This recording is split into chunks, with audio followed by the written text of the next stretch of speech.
Kidney और gall bladder stone के खात्मे का जरिया, फिर से पथरी न होने का मुकम्मल इलाज। आज ही तशरीफ लाएं R&S यूनानी pharmacy, first floor, syndicate bank, Bahadurpura x road, Hyderabad. अस्सलाम वालेकुम नाज़रीन, आइए नज़र डालते हैं देश की राजधानी नई दिल्ली और उत्तर प्रदेश से कुछ खास खबरों पर।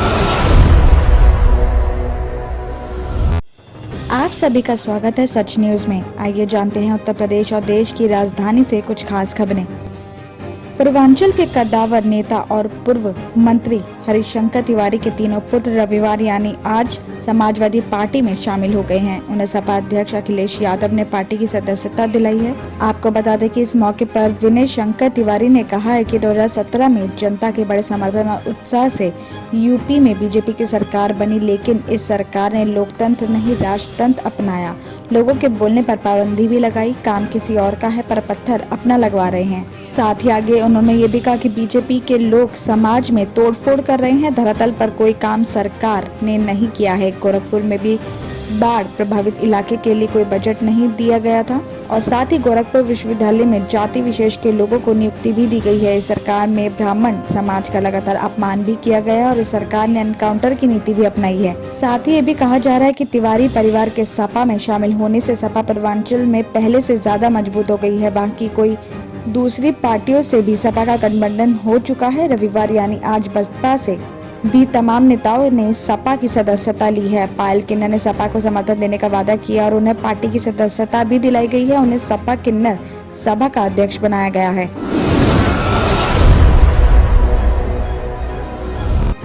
भारतीय जनता पार्टी के राष्ट्रीय अध्यक्ष जेपी नड्डा, प्रदेश के मुख्यमंत्री योगी आदित्यनाथ ने एटा में ब्रज की चुनावी रणनीति से बूथ अध्यक्षों को रूबरू करवाया।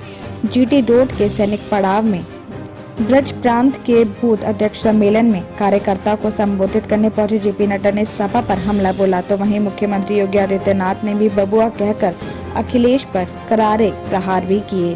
तो वहीं जेपी नड्डा ने राम मंदिर के बनने के साथ गन्ना किसानों का भुगतान और किसान सम्मान निधि की बातें बूथ अध्यक्ष से भी की। तो वहीं माफिया राज खत्म करने और कोरोना को बेहतरीन प्रबंधन करने की बात मुख्यमंत्री योगी आदित्यनाथ ने भी की।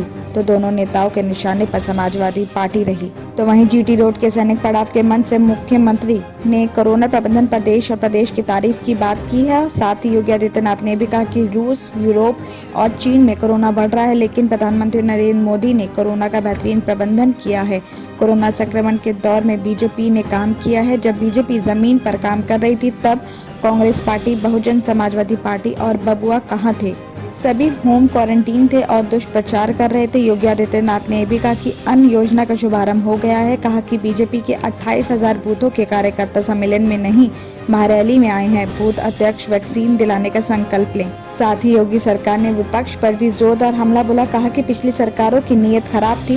गरीब का राशन माफिया के पास जाता था और गरीब देता रह जाता था। पहले माफिया हावी था, आज पुलिस माफिया पर हावी है। साथ ही आगे उन्होंने ये भी कहा कि महिला बेटी की सुरक्षा सुनिश्चित की जा रही है। विकास के बड़े बड़े काम भी हो रहे हैं। तो वहीं जेपी नड्डा ने संबोधन में भी कहा कि उत्तर प्रदेश में गन्ना किसानों का अखिलेश सरकार ने किया गया उधार 11,000 करोड़ योगी सरकार ने भुगतान किया है। चीनी मिलें मायावती और अखिलेश की सरकारें में बंद हुई हैं, योगी सरकार ने इन्हें शुरू किया है।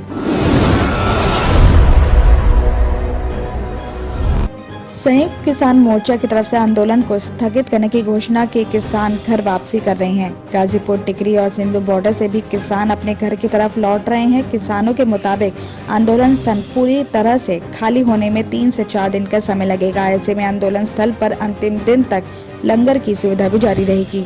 तो वहीं किसान आंदोलन के स्थगन के फैसले के बाद आगे की रणनीति क्या होगी, इसको लेकर राकेश टिकैत ने अपनी प्रतिक्रिया भी दी है और कहा है कि 15 दिसंबर तक सभी किसान धरना स्थल छोड़ देंगे। संयुक्त किसान मोर्चा की अगली मीटिंग 15 जनवरी को होगी। आज यानी रविवार मैं हरियाणा, चंडीगढ़ और अमृतसर में 3 दिवसीय कार्यक्रम के लिए जा रहा हूं और इस यात्रा का उद्देश्य उक्त क्षेत्रों में विरोध प्रदर्शन समाप्त कराना है। तो वहीं इससे पहले भी उन्होंने शनिवार को टिकैत ने कहा था कि महापंचायतों का आयोजन बंद नहीं करेंगे। किसानों के मुद्दे पर चर्चा के लिए समय समय पर महापंचायत का आयोजन किया जाएगा।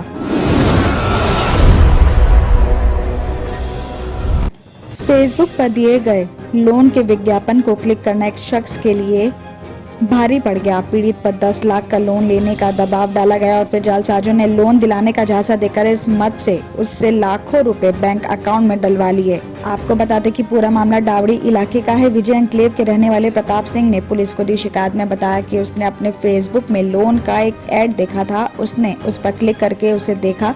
उसके बाद खुद को बजाज फाइनेंस का कर्मचारी बताकर उसे कई लोगों का लगातार फोन भी आने लगा। उसे 10 लाख का लोन देने की बात कहकर उससे कई डॉक्यूमेंट्स और कैंसिल चेक्स भी मांगे गए।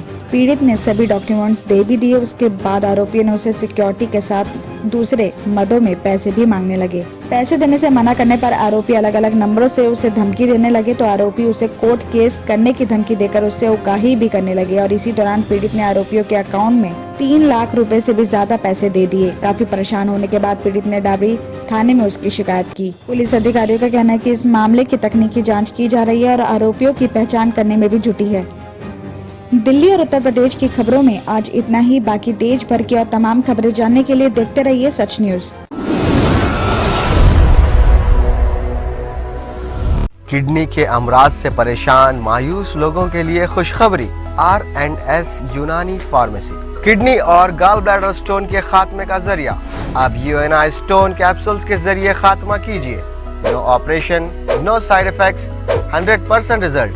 सिर्फ UNI स्टोन कैप्सूल से मुस्तहिक लोगों के लिए खुसूसी रियायत। फिर से पथरी न होने का मुकम्मल इलाज। दर्द, कॉन्स्टिपेशन और पुराने कब्ज से निजात पाइए। आज ही तशरीफ लाएं। R&S यूनानी pharmacy, first floor, syndicate bank, Bahadurpura X road, Hyderabad. Contact 9703 939 436 9063 383760।